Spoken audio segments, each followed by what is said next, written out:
네, 안녕하세요, 여러분. 저는 오늘 운영자를 위한 쿠버네티스라는 주제로 발표를 하게 될 김보영이라고 합니다. VM웨어 탄주에서 솔루션 엔지니어로 근무하고 있고, 오늘 이렇게 귀중한 시간 내어주시고 휴식 시간이 끝나고 돌아오셨으니까 다들 잘 쉬셨길 바라면서 좀 더 재밌게 화이팅해서 들어주셨으면 감사하겠습니다. 네, 그러면 발표에 앞서 아젠다를 먼저 말씀드릴 예정인데요. 먼저 마켓 트렌드 말씀드리고 그 다음에 쿠버네티스 운영 시 고려사항 또한 데이트 오퍼레이션을 데모와 함께 보여드릴 예정이고요. 마지막으로 서머리하고 마무리하도록 하겠습니다. 네, 지금 2022년이죠. 2022년 지금 여러분의 쿠버네티스 여정은 어디까지 진행 중인가요? 지금 첫 단계인지 중간 단계인지 마지막 단계에 계신지 너무 궁금합니다. 저희 VM웨어에서는 매년 The State of Kubernetes라는 자료를 내놓고 있습니다. 이 State of Kubernetes라는 자료는 이름 그대로 지금 올해의 전체적인 인더스트리의 쿠버네티스의 상태가 어떠한지, 얼만큼 도입을 하고 어느 정도의 사용을 하고 있는지 등등을 안내해주는 자료인데요. 올해 2022년에는 과연 어떤 결과가 나왔을지 한번 확인해 보도록 하겠습니다. 먼저 쿠버네티스를 채택하는 주요 요인인데요. 이렇게 많은 응답률을 보인 답변들이 있었습니다. 대표적으로 50% 넘은 답변 중에 세 가지가 애플리케이션의 유연성이 향상되었다는 부분, 또 클라우드의 활용률이 향상되었다는 부분, 또한 더 나은 개발자 경험을 위해 쿠버네티스를 채택한다라는 응답들이 있었습니다. 또 이뿐만 아니라 클라우드 비용을 감소시킨다. 클라우드 비용 감소 매우 중요한 부분이죠. 돈이 제일 중요하니까요. 그 다음에 마지막으로 운영자의 생산성이 향상된다. 즉 개발자와 운영자에게 모두 도움이 된다는 내용이 있었습니다. 이 99라는 숫자는 무엇일까요? 99%. 여기 계신 분들 중에 거의 한 분 빼고 전부 다가 응답하셨다면 이제 이분들이 쿠버네티스의 이점에 대해 인식하고 있다는 것입니다. 네, 이러한 이유 때문에 쿠버네티스를 실제로 채택하실 텐데요. 이 95라는 숫자는 또 무엇일까요? 이분들이 이제 만족하고 계시단 걸까요? 아니었습니다. 이 95라는 숫자는 무려 이렇게 많은 응답자분들이 쿠버네티스를 실제로 선택하고 배포하고 관리하는 데 어려움을 겪고 계신다는 이야기였습니다. 95라는 숫자 굉장히 높은 숫자죠. 그렇다면 쿠버네티스는 과연 왜 어려운 것일까요? 이렇게 좋은 점이 많은데 어려운 이유가 있겠죠? 기존의 운영자분들 같은 경우에는 프라이빗 클라우드에서 VM과 가상화 기반으로 운영을 하시는데 익숙하실 것입니다. 아마 여기 계신 분들이 저보다 이 부분은 굉장히 많이 잘 아실 거라고 생각이 되고요. 반면에 이제 기술이라는 것은 굉장히 빠르게 변화하고 있죠. 이제 퍼블릭 클라우드로 넘어오면서 멀티 클라우드로 넘어오면서 컨테이너 기반의 도커와 쿠버네티스 오케스트레이션을 위한 컨테이너 오케스트레이션을 위한 쿠버네티스라는 기술이 점점 사용량이 증가하고 있습니다. 사실 이러한 기술을 새로 배운다는 것이 러닝 커브가 많이 들기도 하고 실제 도입하는 데 어려움이 있기도 합니다. 그래서 이러한 부분에 대해서 아직 물음표가 있는 상황이다라고 보시면 될 것 같고요. 다음으로 이 그림 굉장히 지금 많은 아이콘들이 나와 있는데 이게 CNCF라는 클라우드 컴퓨팅 재단에서 내놓은 랜드스케이프 자료입니다. 이렇게 정말 많은 오픈소스들이 CNCF에서 관리하는 오픈소스들이고 대표적으로 몇 가지 보시면 지금 멀리 계신 분들은 잘 안 보이실 수도 있는데 컨테이너 레지스트리라든지 옵저버빌리티, 그다음에 여러 가지 네트워킹을 위한 솔루션들이 여기 나와 있습니다.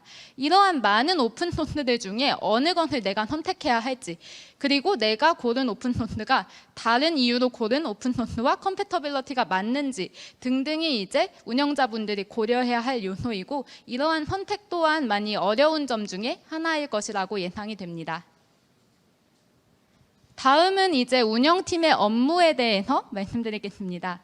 운영팀 분들 마찬가지로 저희를 만나면은 저희 같은 솔루션 엔지니어를 만나면 많이들 말씀하세요. 우리가 쿠버네티스로 넘어오면서 할 일이 너무 많아졌다. 공부할 게 너무 많아졌다. 네, 맞습니다. 쿠버네티스는 새로운 기술이고 단호 복잡한 기술이기 때문에 공부해야 할 게 굉장히 많습니다. 그래서 제가 초반에 러닝 커브라는 이야기를 했던 거고요. 몇 가지 대표적으로 보시자면 여기 퍼즐에 보시면 이게 다 운영자분들이 해야 하는 일, 그것도 일부만을 나타낸 것이거든요. 예를 들면은 스토리지 정책 관리라든지 계정이나 인증 권한 관리 혹은 로드 밸런서 등등 이런 것들을 이제 운영자분들이 야물 파일 작성을 통해서 혹은 여러 가지 좀 복잡한 CLI를 팀으로서 운영을 하셔야 되는데 이러한 파일 관리에 드는 시간도 꽤 오래 걸리고 업무를 수행하는 데 많은 시간이 걸릴 것입니다. 또 실제로 이런 과정 안에서 운영팀과 보안팀이 갈등을 겪기도 하고 아직까지 데브옵스라는 게 활발하게 도입이 되지 않기 때문에 운영팀과 개발팀 사이에 갈등이 발생하기도 합니다. 네, 좀 더 정리해보자면 총 3가지 정도로 쿠버네티스의 챌린지를 정리할 수 있겠는데요. 먼저 타임, 즉 이런 기술들을 배우고 실제로 프로덕션까지 적용하는 데 많은 시간이 걸린다라는 내용입니다. 두 번째로 아까 오픈소스 그림 보여드렸듯이 초이스가 너무 많다. 선택지가 많다는 것은 장점일 수도 있지만 단점일 수도 있겠죠. 마지막으로 이제 저희가 클라우드 네이티브라는 아키텍처로 변화를 해나가면서 좀 더 프로젝트 기반, 프로덕트 기반으로 팀을 구성해야 할 필요성도 있고 데브와 옵스의 경계가 점점 허물어지면서 데브옵스 나아가서 데브스옵스라는 조직으로 변화를 해나가야 때가 왔습니다. 사실 근데 이게 이상향에 대한 얘기지 기업 내에서 바로 조직에 대해서 그렇게 적용하기는 어려울 것이기 때문에 이 또한 쿠버네티스를 실제로 운영하는데 챌린지가 될 수 있겠습니다. 네, 그렇다면 이렇게 어렵지만 좋은 쿠버네티스 어떻게 효율적으로 관리할 수 있을까요? 네, 여기서 탄주가 나오는데요. 이 TKO라는 것은 탄주 for Kubernetes Operation입니다. 즉 쿠버네티스 오퍼레이션을 위한 탄주라는 뜻이고요. 이 TKO 같은 경우에는 운영팀이 온프레미스든 퍼블릭 클라우드든 엣지 클라우드든 모든 환경에서 일관된 쿠버네티스 플랫폼을 구축하고 관리, 보호, 모니터링까지 할 수 있는데 도움이 되는 통합 솔루션입니다. 여러분이 다 오퍼레이션이라는 말, 운영이라는 말 굉장히 많이 사용하실 거예요. 이 오퍼레이션 하면은 이제 떠올릴 만한 단어가 또 데이트 오퍼레이션이 있을 것입니다. 이 데이트 오퍼레이션이라는 것은 데이 0부터 데이 2까지로 구성되는데요.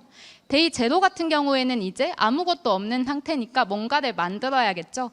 클러스터라면은 클러스터를 생성하는 과정, 즉 프로비저닝하는 과정이 데이 0에 이루어져야 합니다.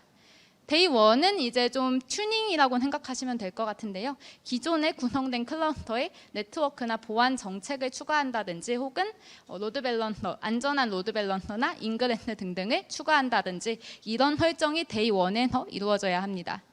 이제 구성이 다 되었으면 데이 2에는 분석과 모니터링 단계가 필요할 텐데 여러 가지 매트릭을 통해서 여러 가지 매트릭에서 정보를 수집하고 그것을 분석하고 모니터링하는 과정이 데이 2입니다.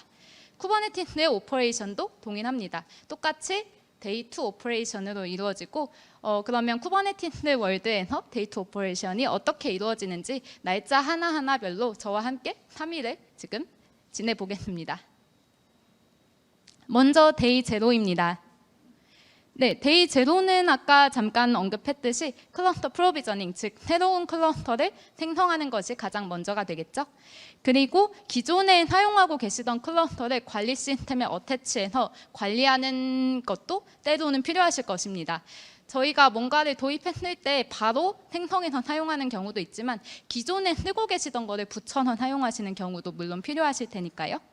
또한 이제 한 개의 클러스터에 여러 사람이 접근해야 하는 경우가 있습니다. 예를 들면 개발팀이 클러스터에 접근해야 하는 경우, 운영팀도 운영 1팀, 운영 2팀 업무가 다를 수 있잖아요. 이런 경우에 클러스터에 접근해야 하는 경우, 이렇게 액세스에 대한 정책을 관리하는 부분이 이 아이덴티티 서비스, 특히 엔터프라이즈를 위한 아이덴티티 서비스로 나와 있는 여러 가지 솔루션들과 쿠버네티스가 통합돼서 이루어집니다. 네, 좀 더 자세히 설명드리자면 먼저 클러스터 프로비저닝인데요. 저희가 멀티 클라우드를 많이 사용하고 계실 거라고 생각이 되는데 대표적으로 많이 사용하시는 vSphere 이외에도 퍼블릭 클라우드 벤더들, 예를 들면 AWS나 Azure, GCP 등등의 클러스터를 실제로 프로비저닝하는 그런 것들이 필요할 것입니다. 이러한 환경 내에서 클러스터를 어떤 환경이든 상관없이 원활하게 프로비저닝하고 관리할 수 있게 해야 하고요. 이 클러스터를 프로비저닝 한다는 것은 클러스터 API라는 클러스터 라이프 사이클을 관리하기 위한 오픈소스를 많이 사용하고 또한 이와 관련된 여러 가지 공통적인 쿠버네티스 서비스, 예를 들면 오른쪽에 나와 있는 것처럼 인증, 모니터링, 로깅 등등과 같은 오픈소스들, 기능들이 함께 프로비저닝 되어서 클러스터를 사용할 수 있어야 합니다. 다음으로 클러스터 어태치 부분입니다. 이렇게 제가 앞에서 보여드렸던 것들 외에도 아이콘이 몇 개 추가되어 있음을 확인하실 수 있는데요. 보시면 바닐라 쿠버네티스도 있고 지금 탄주 로고도 몇 가지 있고요. EKS 같은 것도 이제 기존에 사용하시던 이러한 클러스터를 관리 시스템에 어태치해서 같이 사용하실 수도 있습니다. 이러한 경우에 클러스터의 생성을 외부에서 했기 때문에 라이프 사이클 관리 같은 경우에는 그쪽에서 하셔야 되지만 나머지 기능, 예를 들면 제어라든지 컴플라이언스, 보안 강화, 데이터 백업 등등은 이제 이 안에서 함께 사용할 수 있어야 진짜 이 클러스터가 성공적으로 어태치 됐다라고 말씀할 수 있겠죠. 그래서 이러한 기능들을 함께 사용하는 것이 중요하고, 다음으로 아이덴티티 서비스입니다. 네, 아이덴티티 서비스 같은 경우는 저희 같은 경우는 덱스라는 오픈소스를 많이 연계해서 사용하고 있는데요. 외부 아이덴티티 서비스로 많이 사용하시는 LDAP나 OIDC를 이제 쿠버네티스 OIDC 인증으로 덱스와 연계해서 사용하실 수 있고, 이를 통해서 성공적으로 쿠버네티스 RBAC, 롤베이스 액세스 컨트롤을 사용하실 수 있습니다. 이를 통해서 원하지 않는 사용자가 클러스터에서 무언가를 새로 생성하거나 수정하거나 이러한 원하지 않는 작업을 막을 수 있는 것이고요. 네, 프로비저닝 데이 제로 단계에서 마지막인데요. 오픈소스 에코시스템입니다.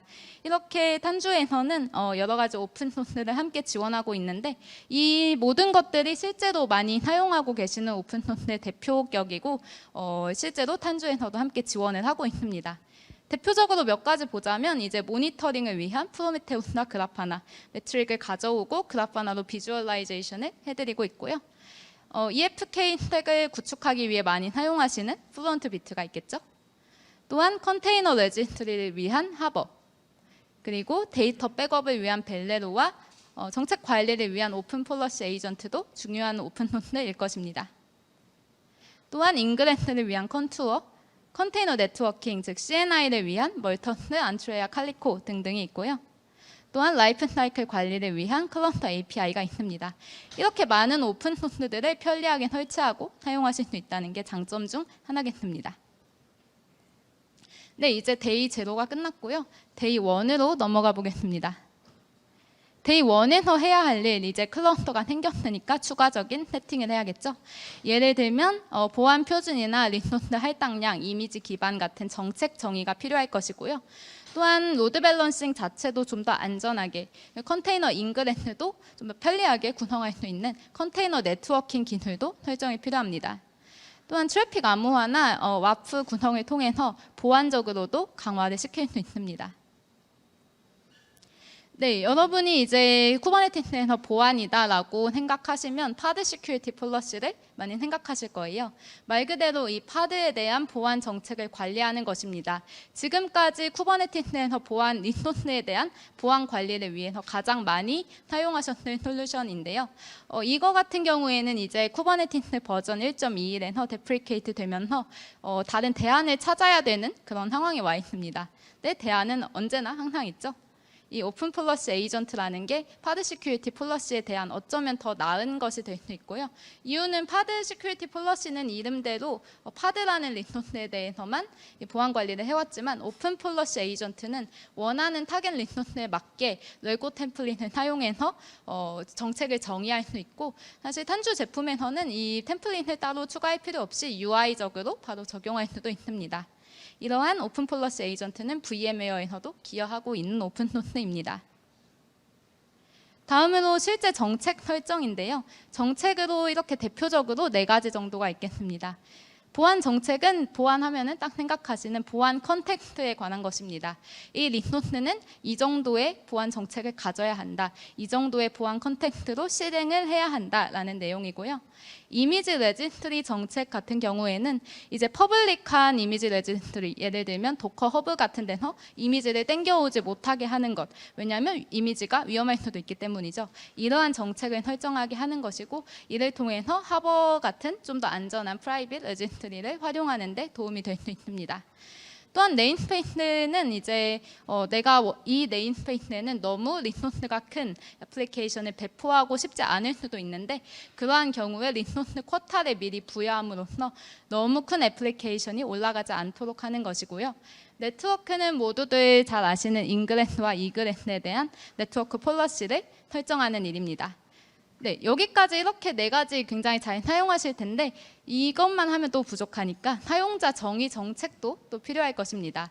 사용자 정의 정책 약간 감이 오지 않을 수 있는데, 예를 몇 가지 들어보자면, 인그레스 정책, 인그레스에서는 이제 외부에서 트래픽이 들어오는 것이잖아요. 아무래도 위험할 수 있기 때문에 우리는 HTTPS만 가능하게 하겠어. HTTP는 안 돼. HTTP는 안 돼. 라고 하는 것이 정책이 될 수도 있고요. 실제로 PVC를 정의할 때 스토리지 클래스는 사용하지 못하게 하고 PV만 사용하게 하는 등 이런 것들이 사용자 정의 정책이 될 수 있겠습니다. 다음으로 컨테이너 네트워킹과 보안인데요. 여기 보시면은 트래픽 관리에 대한 부분, 보안에 대한 부분으로 나눌 것입니다. 로컬 트래픽 관리 같은 경우에는 L4와 L7에 대해서 기본적으로 로드 밸런싱을 지원하고 있고, 또한 L3까지 포함해서 정책 관리가 가능해야 합니다. 이 글로벌 트래픽 같은 경우에는 GSLB라고 나와 있는데, 이 경우에는 이제 기업의 규모가 커지다 보니까 데이터 센터를 여러 군데 사용하시는 경우가 많을 거예요. 예를 들면 서울에 하나 있고 수원에 하나 있고 이런 식으로 말이죠. 이런 경우에 글로벌로 데이터 센터가 있을 경우에 트래픽을 어떻게 관리해야 할 것인가, 그 경우에는 로컬 관리만으로 부족하기 때문에 저희가 GSLB라는 것을 많이 사용하고 있습니다. 또한 웹 보안을 위해 앱 보안을 위해서 SSL과 TLS 같은 안전한 프로토콜을 사용해야 하고요. 인텔리전트 와프, 와프는 웹 애플리케이션 파이어월의 줄임말인데, 이 인텔리전트 와프를 사용함으로써 이 와프 자체가 좀 더 지능형으로 개발이 돼 있기 때문에 스스로 학습하고 더 나은 보안을 향해서 계속적으로 발전해 나갈 수 있는 이런 와프를 사용하는 것도 보안적으로 큰 도움이 될 것입니다. 또한 인그레스 서비스로 이제 L4, L7 로드 밸런싱, 서비스 타임 로드 밸런서뿐만 아니라 인그레스까지 지원함으로써 좀 더 트래픽을 안전하게 편리하게 분산시킬 수 있는 것이고요. 이 모든 것들을 설정하고 난 후에 분석과 옵저버빌리티도 UI로 가능해야 합니다. 이런 트래픽들이 어떻게 흘러가는지, 내가 어떻게 설정했는지 한 번에 확인할 수 있는 UI가 필요할 것이고요. 그렇다면 데이 1의 데모를 한번 같이 보겠습니다. 탄즈 로드쇼라는 클러스터 그룹에 이제 접근할 거고요. 클러스터 그룹이라는 것은 말 그대로 클러스터가 여러 개 모여 있는 그룹을 의미합니다. 지금 보시면 AWS 하나, vSphere 하나를 제가 어태치 시켜 놓았고요. 쿠버네티스 최신 버전을 사용했습니다. 네, AWS 클러스터 안에 들어와 봤는데, 지금 여러 가지 헬스 상태라든지 이런 것들을 에이전트를 통해서 체크하실 수 있고, 메뉴를 잠깐 하나하나 보면은 노드 상태, 네임스페이스, 디플로이먼트나 레플리카셋, 데몬셋 같은 워크로드를 확인하고 있고요. 네, 굉장히 헬시한 상태네요. 그다음에 이미 설치된 패키지들, 안트레아 같은 패키지들을 애드온에서 확인하고 있고, 시크릿도 확인할 수 있지만 지금은 없는 상태이고요. 이 커스터마이제이션 2 같은 경우는 깃에서 이제 야물을 땡겨와서 클러스터의 배포와 구성에 활용할 수 있게 하는 저희가 최신에 나온 기술이고, 이 인스펙션은 여러 가지가 있는데 클러스터가 안전하게 구성되어 있는지, 보안상의 문제는 없는지 체크하는 테스트이고요. 백업은 이따 뒤에서 설명드릴 예정이고, 이벤트는 이 클러스터 내에서 발생한 여러 가지 이벤트들을 의미합니다. 워크스페이스라는 거는 네임스페이스의 집합으로서 팀이 좀 더 클러스터와 네임스페이스를 원활하게 사용할 수 있게 돕는 논리적인 리소스 격리 그룹이라고 생각하시면 되고, 이제 정책으로 넘어왔습니다. 정책은 아까 말씀드렸던 5가지가 지금 위에 하나씩 클릭해 보고 있고요. 네트워크 폴러시를 한번 설정해 보겠습니다. 탄주 로드쇼 워크스페이스의 네트워크 폴러시를 설정할 수 있고요. 지금 이렇게 다양한 정책이 가능한데 Allow All로 한번 해보고 있습니다. 네, 레이블 셀렉터는 생략하겠고요. 이렇게 네트워크 폴러시가 바로 만들어지고 삭제 또한 UI에서 바로 가능합니다. 네, 삭제하는 모습이고요. 네, 이제 커스텀 폴러시로 넘어왔습니다. 원하는 타겟 리소스에 대해서 정책을 정의하는 장면입니다. 카인드에 보시면 진짜 많은 리소스들이 있고, 여기서 저는 인그레스 리소스를 선택하겠습니다. API 그룹도 마찬가지로 설정이 가능하고, 이런 식으로 타겟 리소스를 정의해서 정책을 설정할 수 있다는 점이었고요. 인스펙션에 들어와서 실제 클러스터들에 대해서 테스트를 진행한 부분입니다. 네, 이 클러스터 같은 경우에는 지금 디태치가 되고 있기 때문에 이 내용은 확인할 수 없지만 테스트 결과는 여기서 보실 수 있으세요. 그래서 실제 들어가 보면은 제가 일부러 실패하게 해놓은 테스트 결과거든요. 이렇게 실패한 결과를 통해서 이 클러스터의 어떤 점이 문제점이고 어떻게 개선해야 할지 여기서 아이디어를 얻어서 좀 더 클러스터를 좀 더 안전하게 관리할 수 있게 도움을 드리고 있습니다. 여기까지가 데이 1의 데모였고요. 네, 다음으로 이제 데이 2, 마지막 데이 2로 넘어가 보겠습니다. 데이 2에 해야 할 일은 이렇게 총 3가지 정도가 있을 것 같은데요. 먼저 풀스택에서 매트릭과 로그를 수집하는 점, 그 다음에 어떤 애플리케이션에 문제점이 생겼다 할 때 문제점에 대한 근본 원인 분석이 필요할 것입니다. 또한 우리가 마이크로 서비스 아키텍처로 전환해 나가면서 그 마이크로 서비스, 굉장히 많은 서비스에 대한 연결과 보호, 모니터링, 관찰 또한 중요해질 것입니다. 이 3가지를 데이 2에서 한번 알아보겠습니다. 네, 먼저 모니터링과 옵저버빌러티 둘 다 어떻게 보시면은 많이 들어보셨을 단어인데 과연 어떻게 다른 것일까요? 먼저 모니터링에 관한 사진입니다. 지금 자동차 계기판에 대한 사진인데요. 제가 차가 없어서 사실 잘은 모르지만 이 주행 속도라든지 지금 기름이 얼마나 남아 있는지, 뭐 이런 액체가 얼마나 남아 있는지 등등을 이 계기판 안에서 바로 확인하실 수 있습니다. 이를 통해서 대략적으로 뭐 내가 언제 기름을 넣어야겠다 이 정도는 예측이 되겠지만, 지금 오른쪽에 나와 있는 전기차의 대시보드에 비하면 굉장히 많이 부족합니다. 이 전기차 오른쪽 전기차 대시보드 같은 경우에는 좀 더 자세한 정보가 나오게 되는데, 예를 들면 내가 지금 이렇게 주행을 하면은 언제까지 더 달릴 수 있다, 언제 기름을 넣어야 한다, 이 정도까지 레벨의 정보를 얻을 수 있고요. 또한 내가 이렇게 주행하다 보면은 언제는 이 모드로 들어갈 것이다, 이러한 좀 더 지금 상황에 대해 분석을 통해서 좀 더 사전 예방적인 정보를 얻을 수 있는 게 바로 오른쪽 그림입니다. 왼쪽이 좀 더 트래디셔널하고 오른쪽이 좀 더 진화한 그런 구조라고 생각하시면 되겠고요. 이것이 바로 모니터링과 옵저버빌러티의 차이입니다. 트래디셔널이 모니터링, 이제 더 분석과 진화에 초점을 둔 것이 바로 옵저버빌러티입니다. 그래서 저희가 observability라는 말을 정의하기를 proactive way to move fast and see everything 이라고 정의를 했는데, 좀 더 빠르게 변화하고 모든 것을 관찰하기 위한 사전 예방적인 방법이다. 그러므로 저희 탄주 같은 경우에는 모니터링이라는 말 대신 솔루션에 있어서 observability라는 단어를 사용하고 있습니다. 네, 이제 데이 2에서 그러면 각각 운영자든 개발자든 무엇을 관찰해야 할까요?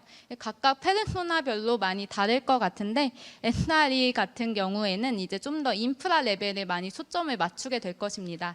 전체적인 자원 관리, 컴퓨트나 스토리지 네트워크에 대한 자원 관리라든지 OS, 버추얼라이제이션 등등에 관심을 가질 것입니다. 또한 이제 앱을 관리하는 분들, 개발자 분들은 조금 더 하이 레벨에 많이 관심을 가지겠죠. 노드나 파드나 컨테이너 같은 오케스트레이션 측면, 또한 실제 애플리케이션의 퍼포먼스, 애플리케이션의 구조 등등에 이제 이분들은 관심을 가질 것이고, 만약에 내가 C레벨이다 하면은 C레벨은 이제 비즈니스 매트릭이나 KPI 혹은 유저 매트릭, 유저 트랜잭션 같은 더 하이 레벨을 원할 것입니다. 이 각각의 페르소나에 맞게 실제 차트와 대시보드를 설정을 하고 자기에게 맞는 것들을 확인할 수 있게 하는 것, 이게 바로 옵저버빌리티가 하는 역할이고, 이 모든 것들이 여러 곳에서 데이터를 수집하고 분석함으로써 가능해집니다. 다음은 이제 저희가 매트릭이나 로그를 수집해 올 수 있는 다양한 소스입니다. 기본적으로 클라우드나 컨테이너 당연히 정보를 가져올 수 있겠고, 또 웹이나 메시징, 데브옵스 툴들, 애플리케이션들, 이 모든 것에서 매트릭과 로그의 수집이 필요하고, 이 모든 것들을 어느 정도 확인을 하는 경우가 있겠죠. 앞에서 말씀드렸던 다양한 페르소나별로 원하는 것이 다르니까요. 그래서 이 옵저버빌리티 솔루션은 이 모든 것에서 매트릭과 로그를 수집하고, 또 REST API와 UI를 통해서 이것들을 정리해서 분석하는 단계로 수행을 하게 됩니다. 다음으로 이제 근본 원인을 찾아가는 과정인데요.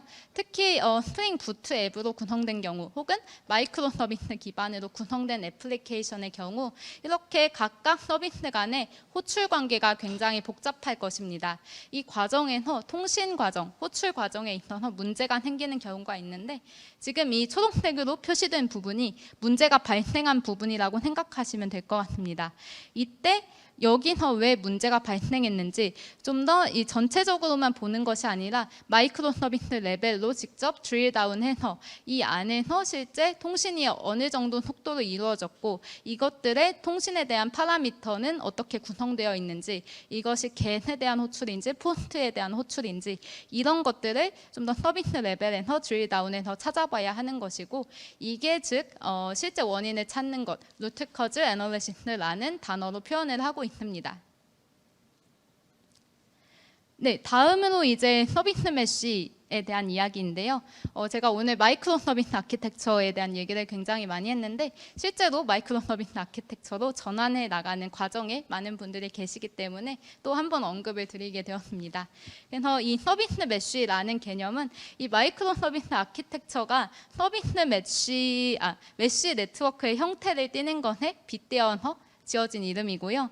이 사이의 호출 관계나 여러 가지 로드 밸런싱 혹은 장애가 났을 때 차단하는 경로, 이런 것들을 예전에는 애플리케이션 코드에 직접 다 삽입해서 수행을 했습니다. 근데 마이크로 서비스라는 단어, 이런 컨셉의 특성상 이런 비즈니스 로직이 아닌 외부 것들이 코드에 들어가게 되면은 결과적으로 그것은 마이크로 서비스의 의미를 해치게 됩니다.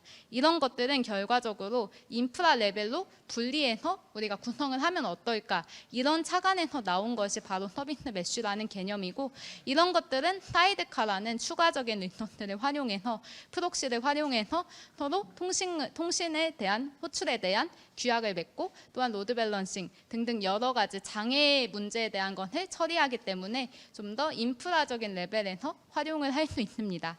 기존에 뭐 여러 가지 패턴, 서비스 디스커버리 패턴이나 서킷 브레이커 패턴을 사용하는 거에 비해서 좀 더 개발자는 실제 비즈니스 로직 개발에 집중할 수 있는 환경이 된 것이지요. 네, 이 서비스 메쉬 하면은 이스티오를 많이 떠올리실 텐데, 기존의 쿠버네티스에서만 사용 가능하던 이스티오에 비해서 좀 더 많은 곳으로 확장이 필요할 것입니다.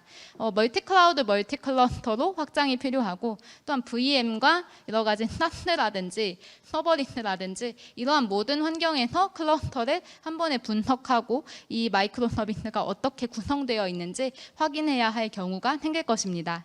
그런 경우에 확장이 굉장히 유용할 것이고요. 뭐 정리하자면은 이렇게 네 가지가 서비스 메쉬를 사용했을 때 장점이 되겠습니다. 멀티클라우드, 멀티클러스터의 활용이 용이하다. 또한 관리가 중앙화되어 있다. 정책 관리를 이 마이크로 서비스 레벨로 폴리시 관리를 할 수 있다. 또한 애플리케이션은 비즈니스 레벨 코드에 집중할 수 있다라는 것이 대표적인 장점이 되겠습니다. 네, 여기까지 데이 2에 대한 기본적인 설명이었고요. 이 데이 2에 대한 데모를 한번 보여드리겠습니다. 네, 지금 대시보드에 접근하는 모습이고 제가 기존에 생성해 놓았던 쿠버네티스 클러스터를 여기다 연결해 놓았고요. 지금 파드 하나로 한번 들어와 봤습니다. 파드 하나에 컨테이너 하나가 있고 뭐 사용량 등등이 나오고 있고요.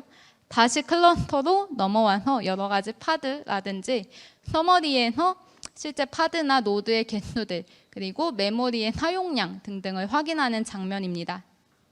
또한 이뿐만 아니라 펜딩된 파드라든지 노드의 상태 이런 것도 추가적으로 확인할 수 있고 이런 거는 당연히 커스터마이징하게 에딧이 가능하고요.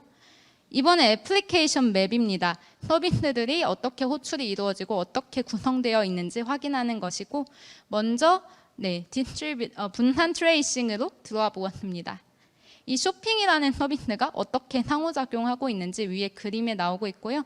이 아래쪽은 실제 호출되는 모습이고 한번 서비스 대시보드에도 접근을 해보았는데요. 이 경우에는 이 애플리케이션에 대한 리퀘스트나 에러, 그 다음에 듀레이션 등등에 대한 정보였고 다시 애플리케이션 맵으로 들어와서 이제 실제 문제가 있는 부분에 접근해 보겠습니다. 스타일링에 접근을 해서 다시 분산 트레이싱을 확인해 보는 장면이고요. 이 빨간색이 문제가 있다는 점이겠죠. 이 문제가 있는 마이크로 서비스에 대해서 호출이 어떻게 이루어지는지 그다음에 이 안에 파라미터가 어떻게 구성되어 있는지 등등을 클릭을 통해서 드릴다운해서 확인하고 있습니다.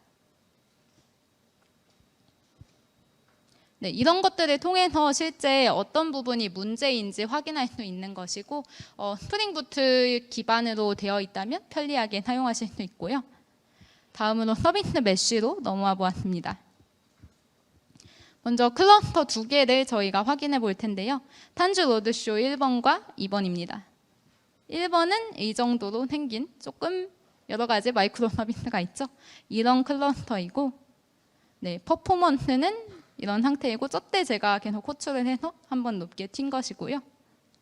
그리고 여러 가지 좀 서비스라든지 좀 더 인프라적인 레벨에 대한 정보도 오른쪽 화면에서 확인하실 수 있습니다.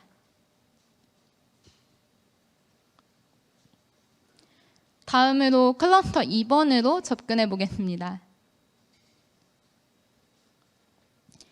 네, 2번은 간단한 클러스터였고요. 이 두 가지를 묶어서 확인할 수 있는 이 탄주 로드쇼 GNS인데요. 1번과 2번이 지금 다른 클러스터임에도 불구하고 이 사이의 호출 관계를 확인할 수 있고 여기에 대한 정책 관리를 UI상에서 수행할 수 있어야 합니다.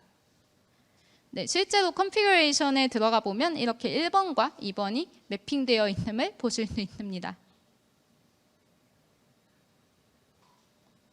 네, 여기까지가 이제 옵저버빌러티와 서비스 메쉬에 대한 데이 2 오퍼레이션이었습니다.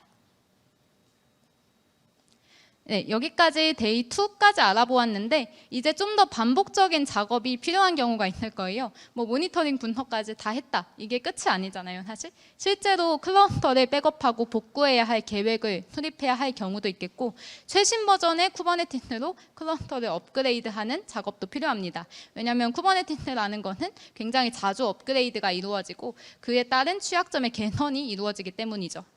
또한 클러스터의 확장을 자동화할 수 있는 기능도 필요할 것입니다. 먼저 쿠버네티스 클러스터의 백업과 복구 전략인데요.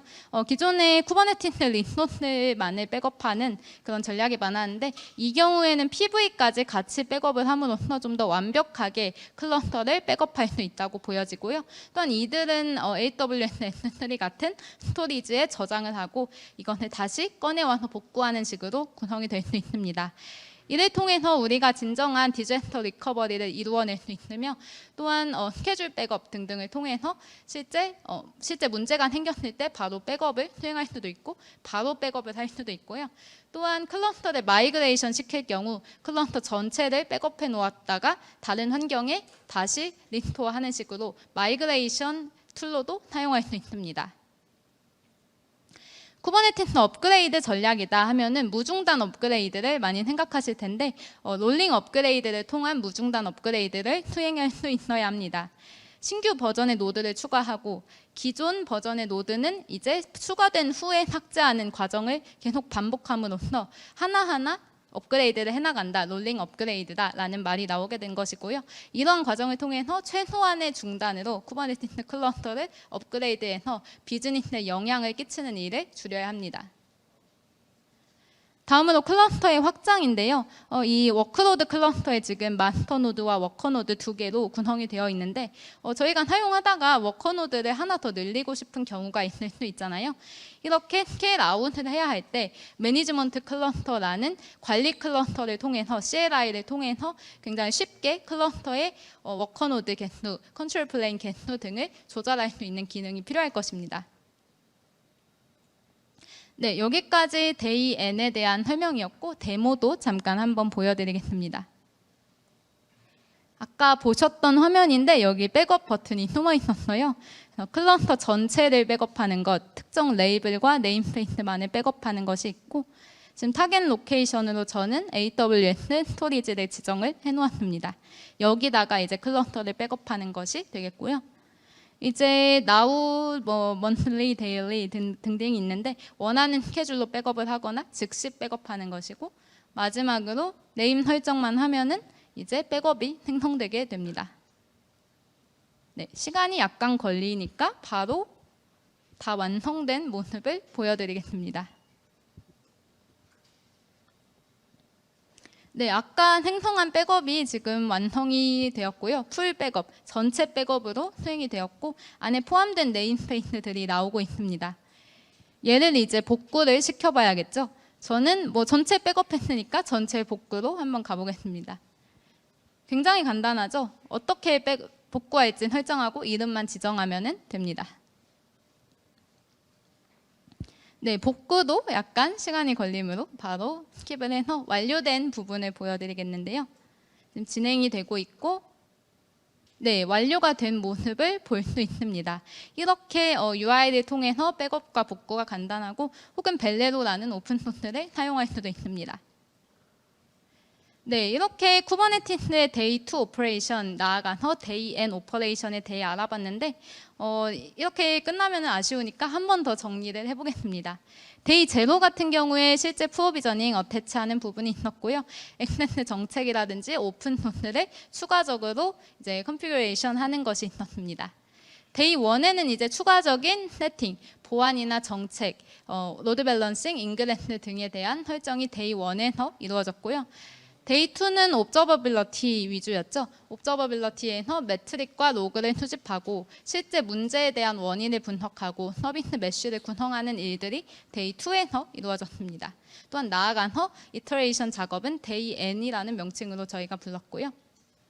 네, 이 데이 2 오퍼레이션을 쿠버네티스에서 어떻게 수행해야 하는지 오늘 저희 세션에서 한번 같이 알아보았고 이 데이 2 오퍼레이션이라는 것을 쿠버네티스의 데이 2 오퍼레이션이라는 것을 좀 더 쉽게 도와드리는 솔루션이 바로 VM웨어 탄주라는 점 한 번 더 기억해 주시면 감사하겠습니다.